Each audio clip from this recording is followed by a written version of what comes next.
Hey guys, it's Mary Beth. And whenever I hear a cool story, I like to share because I feel like if it doesn't speak directly to you, you are going to have an opportunity to share this with someone in your life. That's the way the universe works.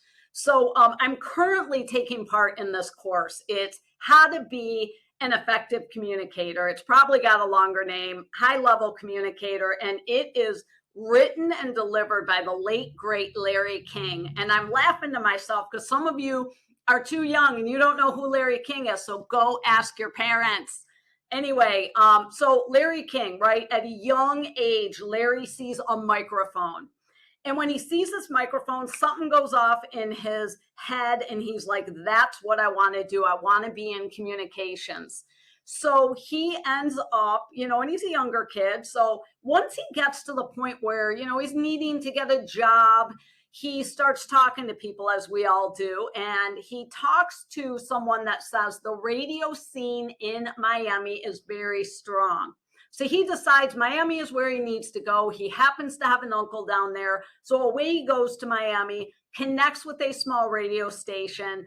And here's my first point to this story. Connects with this radio station, goes in there, talks to the station manager, tells him, this is my life dream. Station manager ends up taking a liking to him.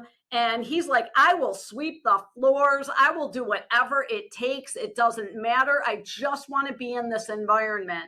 And I think about that for real estate sales, right? To hone your craft, you can't put a price on the amount of information and the amount of things that you will gain by just being in the environment and getting in the office and listening to people and talking and gathering stories and all of that. So he does this, and the station manager says, the next opening, Larry, it's yours.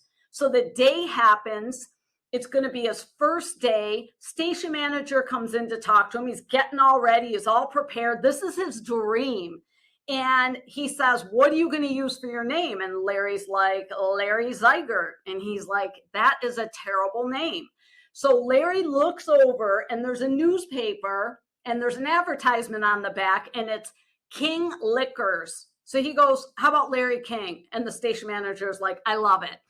So 9 o'clock hits. This is 1957, May 1st, 1957. He goes into the studio, and he goes to put the needle down on the record, and nothing. There's no sound.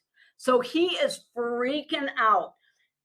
Like 3 minutes goes by. There's silence. He's doing all the stuff, and he can't get any sound to come out.